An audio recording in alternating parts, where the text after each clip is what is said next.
ठीक है, सबसे ज्यादा इंपॉर्टेंट है शेल मॉडल में, और इवन पूरे न्यूक्लियर फिजिक्स में शेल मॉडल ही सबसे ज्यादा इंपॉर्टेंट है। और उसमें भी सबसे ज्यादा इंपॉर्टेंट है तुम्हें कॉन्फ़िगरेशन लिखना। अगर तुमने गिवन एटम के लिए कॉन्फ़िगरेशन सही लिख दी तो तुम्हारे 5 नंबर बिल्कुल पक्के। ठीक है, वो कॉन्फ़िगरेशन किस तरीके से लिखते हैं?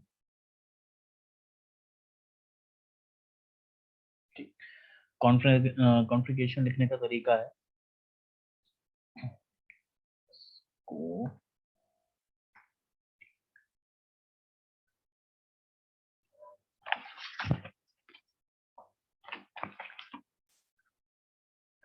कॉन्फ़िगरेशन इस तरीके से लिखोगे, या ये भी छोड़ो, डायरेक्ट समझो किस तरीके से लिखो। डायरेक्ट बता रहा हूँ यहाँ पर।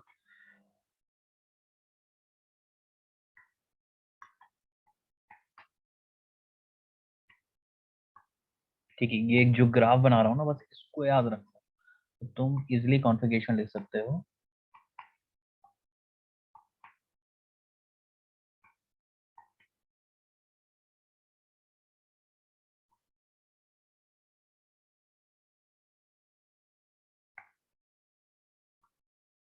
इतना।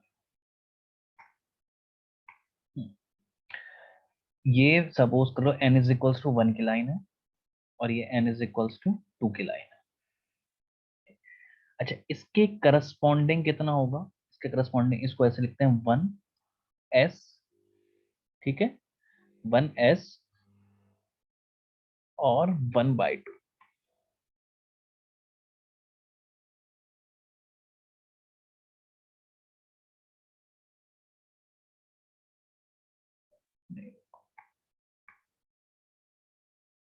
1s 1/2 नीचे।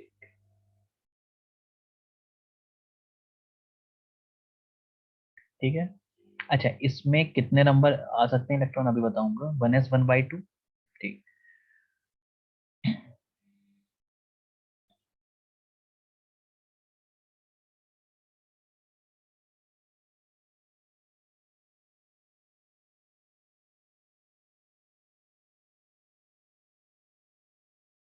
ठीक है। ठीक, ये जे कैसे लिखा? जे तो पता है, जे हम कैसे लिखते थे? L+S। ठीक है, L+S के मॉड से। ठीक, तो यहाँ पर L+S -1 और +1। अब यहाँ पर S के लिए L की वैल्यू कितनी है? 0। इसके लिए 1, 2 और 3। ठीक है, तो L की वैल्यू 0। अच्छा, S हमारा पास क्या रहता है? +-1। तो हमारे इसको प्लस ही लेना है। ठीक है, प्लस लोगे तो कितनी वैल्यू आएगी तुमको? हाफ। ठीक है, तो इसके लिए कितनी हो गई? हाफ। अच्छा, P के लिए कितनी आ जाएगी? ऐसे ही P के लिए दो वैल्यू आएगी। P के लिए अगर L की वैल्यू 1 रखोगे और इसकी वैल्यू कितनी रखोगे? +½ और -½ दो ही तो रखोगे। ठीक, तो +½ रखोगे तो कौन सी आएगी? 3/2 आएगी। -½ रखोगे तो 1/2 आएगी। और न्यूक्लियर में मैंने शुरू में ही बताया था कि इसमें हाइयर जे वैल्यू पहले आएगी, यानी कि 1p 3/2 पहले आएगा, उसके बाद 1p 1/2 बाद में आएगा। ठीक। अच्छा, अब डी के लिए कुछ इस तरीके से लिखना है तुमको। इसको पार कर दो और यहाँ कर दो। ठीक है, अब डी के लिए ऐसे निकालोगे। डी की वैल्यू 2 रखोगे तो 2 पे +½ करोगे और 2 -½ करोगे तो 2 +½ कितना हो जाएगा? 5/2। और 2 -½ कितना हो जाएगा? 3/2।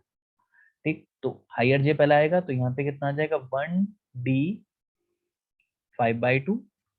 अच्छा, बीच में s आ गया तो लिखना है 2s, क्योंकि 1s तो पहला आ गया। तो 2s, ये 2 वाली लाइन शुरू हो गई, तो 2s हमारा कितना आ जाएगा? 1/2। s के लिए 1/2 होता है। अच्छा, फिर डी आ जाएगा, तो डी के लिए 1d, कौन सा डी रह गया था? 3/2 रह गया था, तो 3/। ठीक,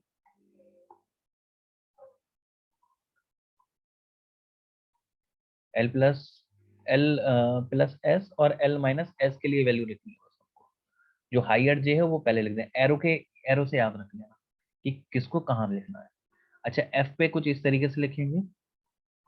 पी के लिए 2 होते हैं, तो पी को हम कुछ इस तरीके से लिखेंगे। और इसके एक तो इन दोनों के बीच में आएगा, एक इसके बाद में आया। ठीक, तो इसका ये वाला नहीं हुआ ना, तो ये कितना हो जाएगा 1f 5/2, 5/2 से अगले कितना हो गया 7/2, ऐसे ही 2p 3/2। अब ये वाला आ जाएगा टर्म 1f 5/2 और ये वाला टर्म आ जाएगा 1p नहीं 2p 1/2।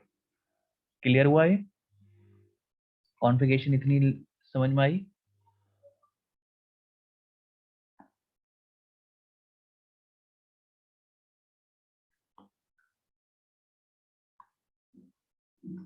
क्योंकि ये इंपॉर्टेंट है समझना, अगर ये तुमने लिखना सीख लिया,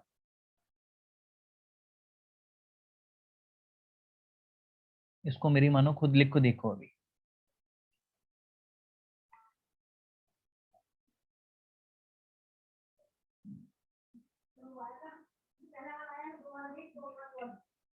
ठीक है, नीचे जे लिखते हैं। अभी इलेक्ट्रॉन बताऊंगा कि इसमें कितने फिल होंगे। जे जो लिखेंगे वो L प्लस हाफ और L माइनस हाफ, ये दो लिखेंगे। हायर जे वैल्यू पहले लिख देंगे और लोअर जे वैल्यू पहले। ठीक, तो बस ये डायग्राम याद रखना है तुमको, ये जो बनाया था मैंने कि SPDF, इसके लिए पहले, इसके लिए दो, ठीक है, और दूसरे वाले से फिर SP, इसके बीच में इसको इंट्रोड्यूस कर दो और इसको कुछ इस तरीके से करो। ठीक है, तो इस तरीके से तुमने अगर ये कॉन्फ़िगरेशन लिख ली, तो ये कहाँ तक लिख ली तुमने, अभी चेक करते हैं। अच्छा, नंबर ऑफ न्यूक्लियॉन्स जो फिल करेंगे, नंबर ऑफ न्यूक्लियॉन्स जो फिल करेंगे वो फिल करेंगे in any level is equals to 2j plus. ठीक है, अब j की वैल्यू पुट कर दो, 2j प्लस 1 की अगर इसमें रखोगे तो 2 इंटू हाफ 1 और 1 प्लस 1, तो यहाँ पर कितना आएंगे, यहाँ पर 2 आएंगे। ठीक है, यहाँ पर कितना आएंगे 4, यहाँ पर 2, यहाँ पर 6, यहाँ पर 2, ऐसे यहाँ पर 4, ऐसे यहाँ पर 8, और ऐसे यहाँ पर कितने आ जाएंगे तुम्हारे 4 6, और ये आ जाएंगे 2।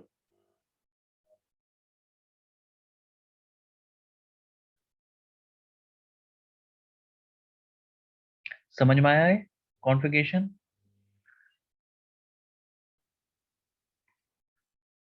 एक बार और लिख के देखेंगे, ठीक है, एक बार और लिख के दिखाता हूँ, इस बार और समझ में आएगा दोबारा।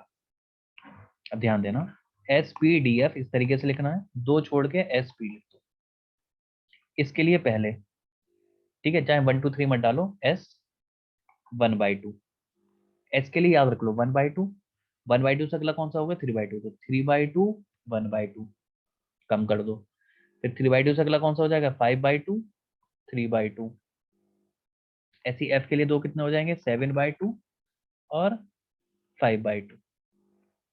ठीक है, तो इनको बार बार कैलकुलेट करने के बजाय इनको इस तरीके से याद रख लो। अच्छा, S के बाद दो P के आएंगे लगातार, P के लिए हायर जे वैल्यू पहले आएगी, तो P 3/2 P 1/2, फिर दो D के बीच में एक नेक्स्ट वाला S आएगा, तो P का हायर जे वैल्यू 5/2, तो D 5/2 S 1/2, और फिर D का 3/2 रह गया था वो लिख दो। अब इन दोनों के बीच में P का एक आ जाएगा इस तरीके से। ठीक है, तो ये क्या आ जाएगा F 7/2 और P का 3/2 आ जाएगा, P का लो हायर जो होता है, फिर F का 5/2 और P का 1/2।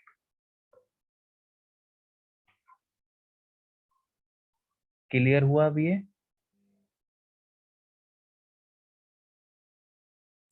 Yes sir. ठीक है, इसके बाद ठीक है, ये कहाँ तक आए हैं अभी हम चेक करते हैं इसमें। अच्छा, ऊपर इलेक्ट्रॉन फिल करना है, तो एक और शॉर्ट तरीका 2j प्लस 1 कहाँ कहाँ पे लगाओगे, जो ऊपर वाला है इसको अगला प्लस करके लिख दो, 1 है तो यहाँ 2 लिख दो, 3 है तो यहाँ 4 लिख दो, 1 है यहाँ 2 लिख दो, 5 6, 1 है यहाँ 2 3 4 7 8 3 4 5 6 और 1 2, ये तुम्हारे इलेक्ट्रॉन न्यूक्लियॉन्स फिल होगा। कितने न्यूक्लियॉन्स हो गए, दो, तो 4 6 10, 14, तो 16, 16 4 20, 28, 28 4 32, और 32 और 8 हमारे हो गए 40। ठीक है, 40 इलेक्ट्रॉन न्यूक्लियॉन तक तुमने क्या कर दिया यहाँ पर फिल कर दिया। अच्छा, इसके बाद भी अगर कोई आता है तो इसके बाद भी अगर आता है तो वो और याद रख लो, उसकी भी ट्रिक है ये। क्योंकि कई बार तुमको 53 दे दिया, कुछ ऐसा दे दिया, तो किस तरीके से फिल करोगे। ठीक है, कई बार उसने दे दिया कि 120 दे दिया तुमको। ठीक है, तो 120 में जो भी हमारा एलिमेंट होगा 120 उसका एटॉमिक नंबर है। तो 120 में 60 प्रोटॉन होंगे, 60 न्यूट्रॉन होंगे, या जो भी जेड गिवन होगा उसे उससे कैलकुलेट कर लोगे तुम। तो यहाँ पर 60 तो नहीं आ पाएगा, यहाँ पर 40 तक हमने फिल कर रखा है। तो उसके लिए क्या करोगे तुम, इसके लिए एक टर्म और याद लो, GDSH। ठीक है, इसको मैं इधर बताता हूँ इसके लिए किस तरीके से लिखना है।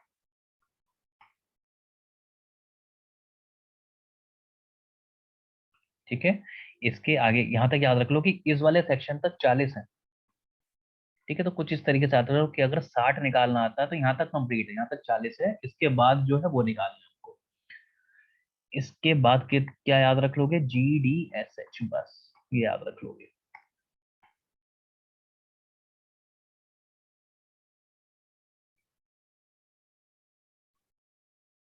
ठीक है, GDSH में किस तरीके से फिल करना है। ठीक है, GDS GDSH GDSH इस तरीके से याद रख लोगे, कुछ गुड शुगर। ठीक है, इस तरीके से याद हो जाएगा। तो गुड GDSH शुभम। ठीक, तो इसको फिल कर हर एक के दो दो लेवल आने हैं, इनको किसी से ओवरलैप नहीं करना।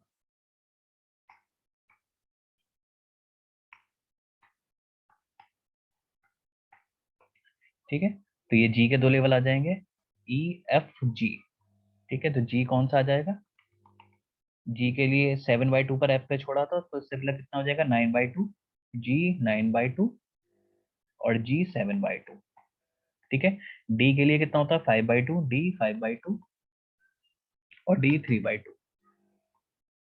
एस के लिए कितना होता है, एस 1/2 ही होता है। एच के लिए एच के लिए हो जाएगा एच 11/2 और एच हमारा 9/2। क्लियर हो गया है।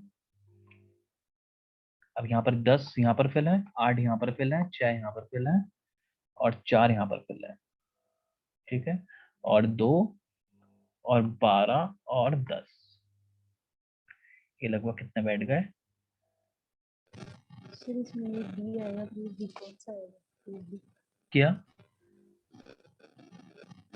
इस नंबर कौन सा होगा इसके आगे का, ना सर, ये बी होगा या फिर थ्री बी। समझ नहीं मैं कह रहा हूँ।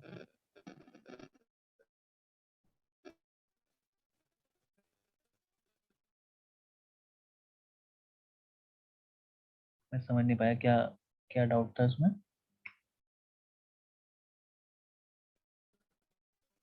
से B is another two is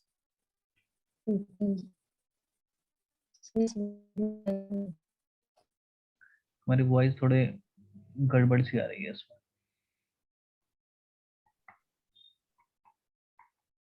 दूसरे ये टाइप कर देना इसमें, चैट बॉक्स में टाइप कर दो। नहीं डाउट है तो, मोस्टली क्या होता है ना इसमें, हम न्यूट्रॉन्स के लिए और प्रोटॉन्स के लिए हम अलग अलग लिखते हैं। ठीक है, लेकिन आगे जाके ना एनर्जी लेवल काफी चेंज होते हैं, कि तुम हर जगह चेंज देखोगे ना, तो लगभग इसके बाद से, या ये भी विकिपीडिया पे अलग मिलेंगे तुम्हें, बुक में हर बुक में तुमको अलग यहाँ पर कॉन्फ़िगरेशन मिलेंगे। तो पहली बात तो यहाँ तक कुछ आने का नहीं, और आएंगे तो यहाँ पर ये वाला सबसे मोस्ट करेक्ट वाला मैंने देखा था, कई जगह ये ज्यादा कॉमन था। अच्छा, इनके अगर नंबर लिखने के लिए आ जाते हैं कि शुरू में कौन सा एन की वैल्यू है। ठीक, अगर इस तरीके से तुमको आ जाते हैं तो इसको कैसे लिखोगे,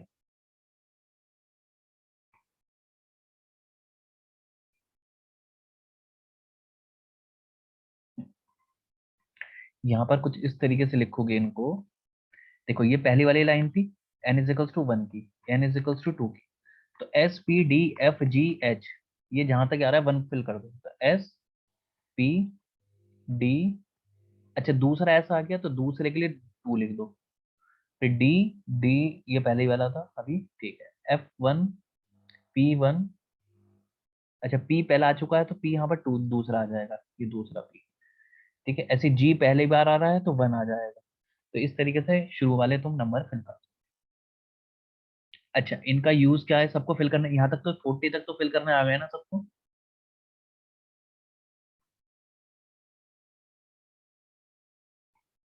40 तक फिल यस करने आ सर। गए हो तो फिर हम आगे बढ़ते हैं, ठीक। अच्छा अब यहाँ से मेन क्वेश्चन आते हैं किस तरीके से स्पिन पैरिटी आती है। पहले हम सीखेंगे स्पिन पैरिटी, उसके बाद हम सीखेंगे न्यूक्लियर मैग्नेटिक मोमेंट।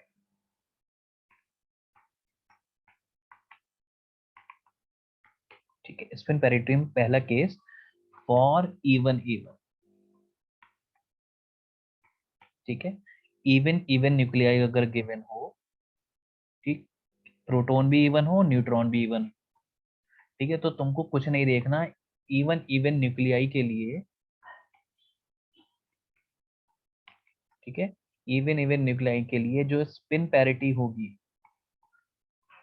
ठीक है, स्पिन पैरिटी को जे पी से रिप्रेजेंट करते हैं, ठीक है, जे क्या हो गया स्पिन हो गया, पी क्या हो गया पैरिटी हो गया, तो जेपी की वैल्यू इवन इवन के लिए होती है 0 पॉजिटिव, ठीक है, क्योंकि कोई भी अनपेयर्ड इलेक्ट्रॉन नहीं मिलता इवन इवन में, ठीक है, जैसे एटॉमिक वाले केस में होते थे ना कि जो हमारा अनपेयर्ड इलेक्ट्रॉन है उसको ही कंसिडर करेंगे, तो वही चीज हमको यहाँ करनी है। तो इवन इवन के लिए याद रखना है जेपी की वैल्यू 0 प्लस। दूसरा केस फॉर ऑड इवन, ठीक है, ऑड इवन हो या फिर इवन ऑड, ठीक है, न्यूट्रॉन मतलब एक ऑड हो उसमें एक इवन हो, तो अगर ऐसा न्यूक्लियाई सिस्टम है, ठीक, तो ऐसे न्यूक्लियाई सिस्टम में क्या करना है तुमको, पैरिटी कैलकुलेट करनी है। पैरिटी कैसे करनी है कि लास्ट वाला न्यूक्लियॉन देखना है कौन से कॉन्फ़िगरेशन में आ रहा है, वो कहाँ पुट करोगे, इन वाले कॉन्फ़िगरेशन, ठीक है, लास्ट वाला कहाँ पर आ रहा है, ठीक है, और पैरिटी का फॉर्मूला होता है -1 की पावर Ln और -1 की पावर Lp, ठीक है, n न्यूट्रॉन के लिए और p प्रोटॉन्स के लिए, ठीक है, ये ऑर्बिटल नंबर हो गया। और हमारा किस तरीके से निकालोगे कि एग्जाम्पल ले लेते हैं हम, कुछ वहां से समझते हैं। एग्जाम्पल हमने ले लिया 713n, ठीक है, नाइट्रोजन का केस ले लिया। अच्छा यहाँ पर न्यूट्रॉन कितने हैं, प्रोटॉन कितने हैं, हमारे पास 7 है, न्यूट्रॉन कितने हैं 6 है, ठीक है, ये तो पेयर्ड है, इनको तो देखना नहीं है, ठीक है, तो पेयर्ड वाले को क्या देखना है, ये इवन है, इवन वालों को देखना नहीं, ऑड वाले को देखो। अच्छा 7 फिल करने हैं प्रोटॉन, ठीक है, वही लिख कॉन्फ़िगरेशन लिख दो sp_df और sp, तो यहाँ पर दो, तो 1s 1/2 में 2 इलेक्ट्रॉन, ठीक, नेक्स्ट कौन सा आ जाएगा 1p 3/2 इलेक्ट्रॉन में 4, उसके बाद 1p 1/2 में 1 इलेक्ट्रॉन, 2 2 4, तो यहाँ 6 इधर होगा 7 इधर होगा, 7वां इधर आ गया। तो हमको ये वाला सेक्शन देखना है कि अनपेयर्ड इलेक्ट्रॉन कहाँ आया, ठीक है, तो जो भी लास्ट वाला कॉन्फ़िगरेशन होगा उसको चेक करना है। अब ये तो मेरे लिए पेयर्ड है, इसको तो देखना नहीं है, यहाँ से एल की वैल्यू निकालो, तो एल की वैल्यू कितनी हो जाएगी, एल पी की वैल्यू, पी है ना, ये पी है ना, पी के लिए कितना होता है एल की वैल्यू 1 होती है, यस। ठीक है, इसके लिए जेपी की वैल्यू कितनी हो गई, सॉरी, जो जे है मेरा, जे की वैल्यू हाफ हो गई, ठीक, पैरिटी निकाल लो, पैरिटी कितनी हो गई -1 की पावर 1, तो पैरिटी हो गई -1, जे की पावर हाफ हो गई, तो जो जे पी की वैल्यू हो गई वो कितनी हो गई, हाफ माइनस, ठीक है, स्पिन पैरिटी कैलकुलेट करने के लिए आती है तो वो इस तरीके से कैलकुलेट होगी, ठीक, तो ये किसके लिए है, इवन ऑड के लिए। और भी केस ले सकते हो इस पे, एक क्वेश्चन करना, ठीक है, बस उस कॉन्फ़िगरेशन में लास्ट वाले कॉन्फ़िगरेशन से तुमको जी की वैल्यू निकालनी है और एल की वैल्यू निकाल कर पैरिटी निकाल देनी है, उसमें पुट कर देनी है, हो जाएगा इवन ऑड में और ऑड इवन में। थर्ड केस लेते हैं जब दोनों ही ऑड हो, ठीक है, ऑड ऑड न्यूक्लियाई। ठीक है, तो जब दोनों ही ऑड ऑड हो तो क्या करना है तुमको, ठीक, इसमें क्या करना है, सारे कॉन्फ़िगरेशन से, ठीक, सारे कॉन्फ़िगरेशन से, जैसे एग्जांपल ले लो, चलो एग्जांपल बाद में करेंगे। तुम अगर कोई भी तुमको कॉन्फ़िगरेशन दे दी तो तुम जेपी निकाल सकते हो प्रोटॉन के लिए, उसके लिए प्रोटॉन के लिए एल की वैल्यू निकाल सकते हो, जैसे हमने यहाँ निकाली। Yes sir. ठीक है, अच्छा ये प्रोटॉन के लिए हो गया, ऐसे ही न्यूट्रॉन के लिए निकाल सकते हो, और ऐसे ही एल की वैल्यू न्यूट्रॉन के लिए निकाल सकते हो। ठीक, अब तुमको करना क्या है, इस वाले केस में जो वेक्टर सम होता है टोटल स्पिन का, ठीक है, वो किसके होता है, जेपी प्लस जे एन, कुछ इस तरीके से गिवन होता है। ठीक, लेकिन हम इसको किस तरीके से सॉल्व करेंगे, इन चारों की वैल्यू निकाल लो कॉन्फ़िगरेशन से और चेक करो कि J P plus J N plus L P plus L N, चारों को प्लस कर दो और देखो ऑड आ रहा है नहीं आ रहा। अगर इन चारों का सम ऑड नंबर आता है तो तुमको फॉर्मूला लगा देना है J is equals to J P plus J N. ठीक है, and if J P plus J N plus L P plus L N, अगर इसकी वैल्यू इवन आ रही है, इवन नंबर, ठीक है, तो अगर इवन नंबर आ रही है तो J इज इक्वल्स टू क्या कर दो, J P minus J N. ठीक है, तो ऑड पे प्लस करना है, इवन पे क्या कर देना है, माइनस कर देना है। तो ये तो J के लिए वैल्यू हो गई। अब हमको पैरिटी भी निकालनी होती है। पैरिटी जो इस केस में देते हैं वो देते हैं -1 की पावर एल पी -1 की पावर एल एन मल्टीप्लाई होती है। ठीक है, तो यहाँ से हम क्या कर सकते हैं, स्पिन पैरिटी कैलकुलेट कर सकते हैं। क्लियर हुई बात ये?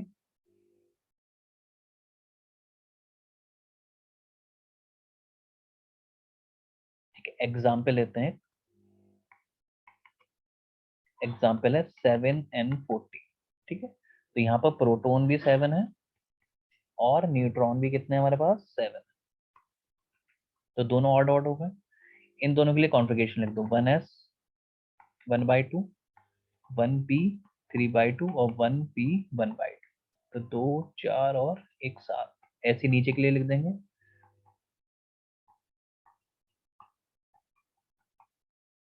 2 4 और 1 7। ठीक है, अब हमको इस वाले को कंसिडर करना है बस।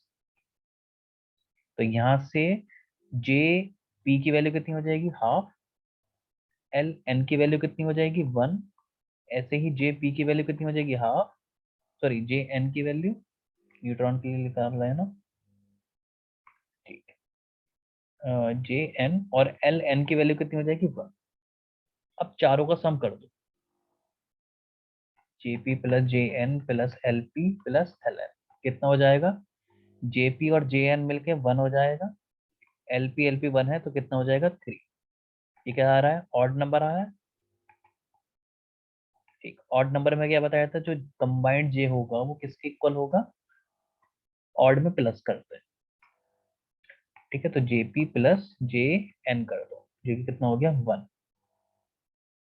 ठीक है, अब पैरिटी कैसे होगी, पैरिटी के लिए -1 की पावर 1 और -1 की पावर 1, तो कितना हो जाएगा, +1 आ जाएगा। तो इस केस के लिए जो स्पिन पैरिटी होगी वो कितनी हो जाएगी, स्पिन 1 है और पैरिटी कितनी है, 1। ठीक है, तो 1 प्लस से क्या करेंगे, इसको रिप्रेजेंट करेंगे।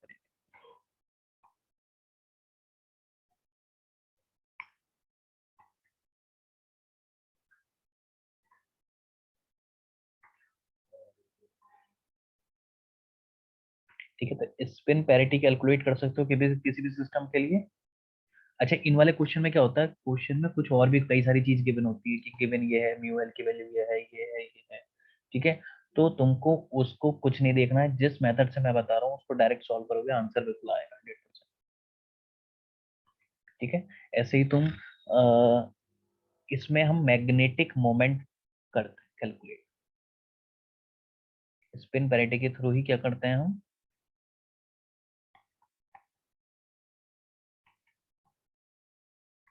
मैग्नेटिक मोमेंट कैलकुलेट करते हैं यहाँ से। मैग्नेटिक मोमेंट करने के लिए हमको यही चीज करनी है, हमको इनके कॉन्फ़िगरेशन से क्या कैलकुलेट करनी है, जे की वैल्यू कैलकुलेट करनी है, स्पिन निकालनी है। कॉन्फ़िगरेशन लिख के क्या करनी है, स्पिन की वैल्यू निकालनी है, जे की वैल्यू निकालनी है। ठीक है, कैलकुलेट जे, ठीक है, स्पिन फ्रॉम, ठीक है, nuclear spin from nuclear configuration. ठीक है, न्यूक्लियर कॉन्फ़िगरेशन जे की वैल्यू निकालनी है। उसके बाद अगर प्रोटॉन अनपेयर्ड है, ठीक है, या तो प्रोटॉन पेयर मतलब इसमें इवन ऑड वाला केस मिलेगा। ठीक है, इसमें अलग के पूछा जाएगा, तो प्रोटॉन के लिए पूछा जाएगा या फिर किसके लिए पूछा जाएगा, न्यूट्रॉन के लिए पूछा जाएगा। तो अगर प्रोटॉन के लिए बात करें, फॉर प्रोटॉन, अगर प्रोटॉन के लिए पूछ रहा है तो प्रोटॉन के लिए जी, सब चीज छोड़ो, प्रोटॉन के लिए जो मैग्नेटिक मूवमेंट दिया जाता है, न्यूक्लियर मैग्नेटिक मूवमेंट, वो दिया जाता है J+2.29। ये डायरेक्ट कैलकुलेटेड वैल्यू है। ठीक है, कब, जब L, जब J की वैल्यू कहाँ लाई कर रहे हो, L+12। ठीक है, L+12 वाले सेक्शन में अगर लाई कर रही है तो ये वाला फॉर्मूला लगाओगे। ठीक है, और म्यू की वैल्यू लगाओगे J-2.29 J/J+1। ये वैल्यू लगाओगे फॉर J की वैल्यू L-12 के।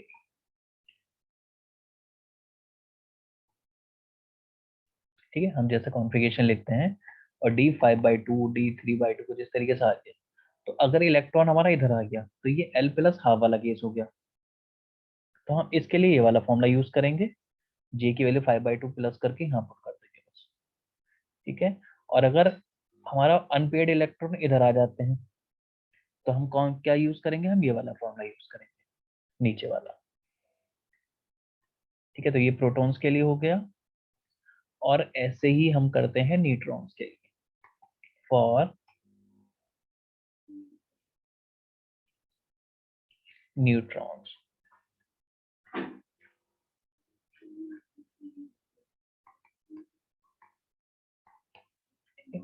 न्यूट्रॉन में अगर J की वैल्यू L+12 वाला केस है, ठीक है, तो इसके लिए म्यू डायरेक्ट लिख देंगे -1.9।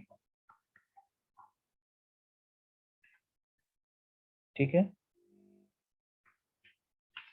और अगर म्यू की वैल्यू हमारे पास, सॉरी, J की वैल्यू L-12 वाला केस है, तो यहाँ पर म्यू की वैल्यू लिखेंगे 1.91 J/J+, ये प्लस में वैल्यू आएगी। ठीक है, ये सारी जितनी वैल्यू है म्यू बी के टर्म्स में।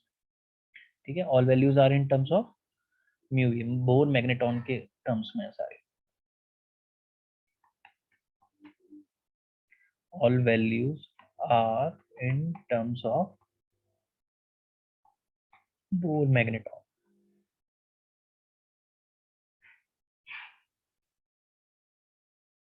क्लियर हुआ ये क्वेश्चन?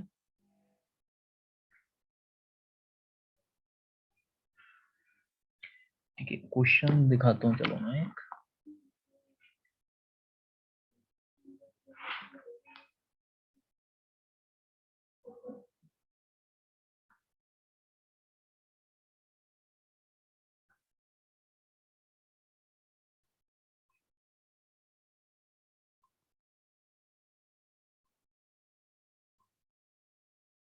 ठीक है, ये कुछ नेट का क्वेश्चन है ये।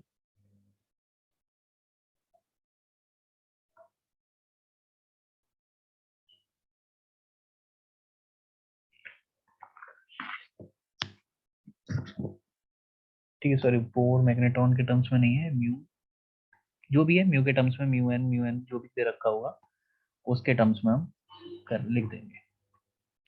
अच्छा, पहले ही देखो इसमें क्या गिवन है। अकॉर्डिंग टू शेल मॉडल हमको फाइंड आउट करना है न्यूक्लियर मैग्नेटिक मोमेंट। ठीक है, nuclear magnetic moment find out करना है इसके लिए। ठीक, ये गिवन होगी, तुमको इसको कुछ नहीं देखना है, इसको छोड़ दो। यहाँ से आओ, यहाँ पर प्रोटॉन कितने हैं मेरे पास? प्रोटॉन अनपेयर्ड है, 13 है। ठीक है, न्यूट्रॉन कितने हो जाएंगे? 14। तो इसको तो देखना नहीं, इसको देखो, 13 फिल करना है। कॉन्फ़िगरेशन लिखो SPD, इसमें काम हो जाएगा। एस और लिखता हूँ।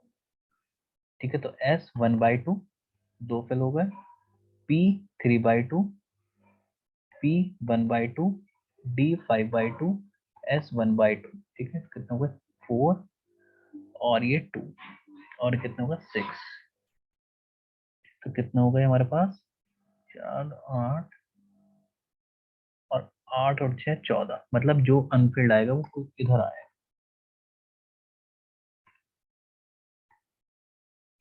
ठीक है, कुछ इस तरीके से इसका क्या हो गया? कॉन्फ़िगरेशन। तो अब हमको लास्ट चेक करना है, लास्ट वाला अनपेयर्ड जो आ रहा है वो कहाँ आ रहा है? इसमें आ रहा है। इसके लिए जे की वैल्यू कितनी हो गई? 5/2। अच्छा, कौन सा केस है? जे की दो वैल्यू लिखी जाती है, एल प्लस हाफ वाला और एल माइनस हाफ वाला। ये एल प्लस हाफ वाला केस और प्रोटोन है। प्रोटोन के लिए क्या बताया मैंने तुमको? जे प्लस 2.29। ठीक है, तो फॉर प्रोटोन के लिए क्या लिखना है? जे प्लस 2.29। ठीक, जे की वैल्यू कितनी है? 5/2 प्लस 2.29। 5/2 का मतलब कितना हो गया? 5 का आधा 2.5, 2.5 प्लस 2.29।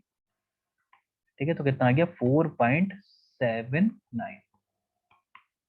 क्लियर हुआ है पॉइंट? कौन सा ऑप्शन करेक्ट है?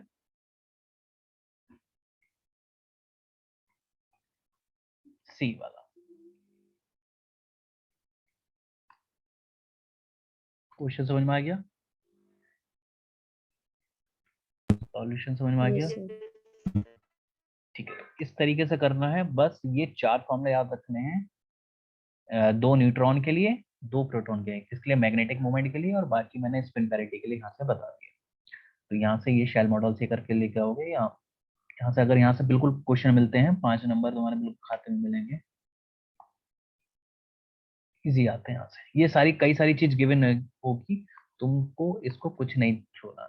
ठीक है, बस जिस तरीके से बताया अभी उस तरीके से करना है और आंसर लेना है। और क्वेश्चन दिखाता हूँ मैं, चलो इसमें।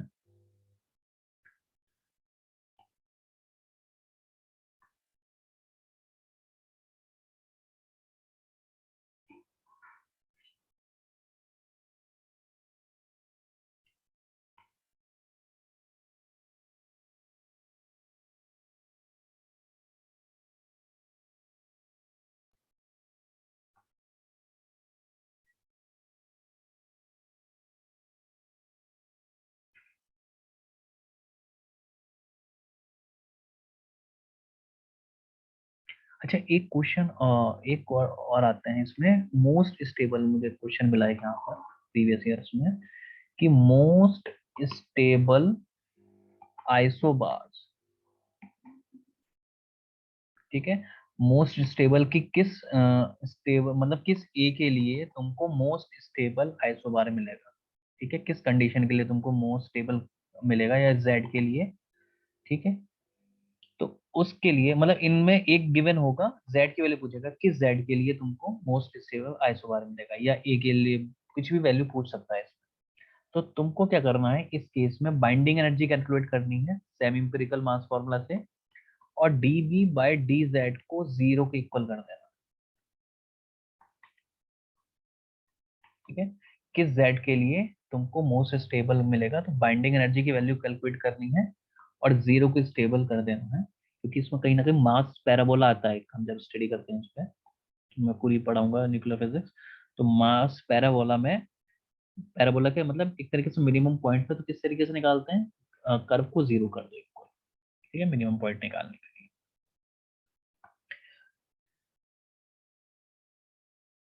तो ये जितने भी अभी तक शेल मॉडल ये सारी चीज करवाए हैं इनको देखना है। अभी तुम्हारा डीके वाला पार्ट बचा है, डीके के तीनों चारों डीके में जो जो इंपॉर्टेंट पॉइंट्स हैं वो करवाता हूँ।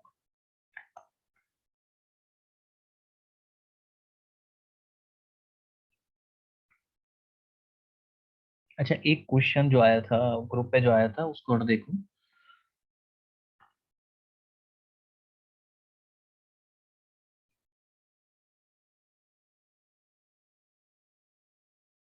ग्रुप पर क्वेश्चन जो था वो कि इसमें से मतलब क्वेश्चन ऊपर गिवन था कि ये बीम है कुछ इस तरीके से प्रोटॉन टारगेट कर रहा है, assuming decay proceed through strong interaction. हमने एज्यूम पहले वाले पार्ट में तो एज्यूम कर लेते कि ये स्ट्रॉन्ग इंटरेक्शन के थ्रू हो रहा है। ठीक है, डीके इस तरीके से होता है। अब इसमें सेकंड वाले पार्ट में यह था कि किस प्रोसेस के लिए ऊपर वाली प्रोसेस रिलेटेड है, यानी कि नीचे वाली प्रोसेस में भी क्या हमें सर्च करना है, स्ट्रॉन्ग इंटरेक्शन का इक्वेशन सर्च करना है। तो जो ये इस तरीके से लिखते हैं, जैसे सी ऑप्शन को डायरेक्ट चेक करते हैं एक बार, तो सी ऑप्शन कुछ इस तरीके से है। तो इसका मतलब होता है कि पाई प्लस और न्यूट्रॉन मिलकर P plus pi plus pi negative बना रहा है। स्ट्रॉन्ग के लिए क्या बताया था, स्ट्रेंजनेस, आइसोस्पिन और थर्ड कंपोनेंट आइसोस्पिन तीनों क्या करने चाहिए, कंजर्व करने चाहिए। तो पहले स्ट्रेंजनेस देखो, सब में से कोई भी स्ट्रेंज पार्टिकल नहीं है, तो डेल्टा एस की वैल्यू कितनी हो गई, 0। आइसोस्पिन की बात करो तो आइसोस्पिन इसके लिए 1 होती है, इसके लिए हाफ, इसके लिए भी हाफ, इसके लिए भी 1, इसके लिए भी 1। तो अगर इनका वेक्टर सम करेंगे तो कितना हो जाएगा, 1/2, 3/2 आएगा यहाँ से, और यहाँ से कितना आएगा 1/2, 3/2 और +1 का जब वेक्टर सम करेंगे तो 1 का हाफ से करेंगे तो 1/2, 3/2, और इसको करेंगे तो ये आ जाएगा 1/2 और प्लस करेंगे तो कितना आ जाएगा 5/2। तो इसमें मैच कर रही है वैल्यू, तो डेल्टा आई भी कितना है हमारे पास, 0। थर्ड कंपोनेंट ऑफ आइसोस्पिन देखें तो इसके लिए 1, एन के लिए -½ होता है आइसोस्पिन, पी के लिए हाफ, पाई प्लस के लिए 1 और इसके लिए -1। ठीक है, तो इनका सम करेंगे तो इसमें एल्जेब्रिक सम होता है, तो इनका सम करेंगे तो हाफ और इनका सम करेंगे तो हाफ। तो यहाँ पर भी I3 कंपोनेंट जो है हमारा वो कितना आ रहा है, 0। तो यानी कि तीनों कंडीशन क्या है, 0 है। तो ये इक्वेशन भी हमारी किसके थ्रू होगी, स्ट्रॉन्ग इंटरेक्शन के थ्रू होगी। ठीक है, ऐसे हर एक में चेक करना था, इसमें मतलब इस ऑप्शन में बताना था कौन से अब इक्वेशन की तरह ये एग्जिस्ट कर रही है। क्लियर हो गया है। तो आज क्या करना है, इन पर क्वेश्चन ट्राई करना।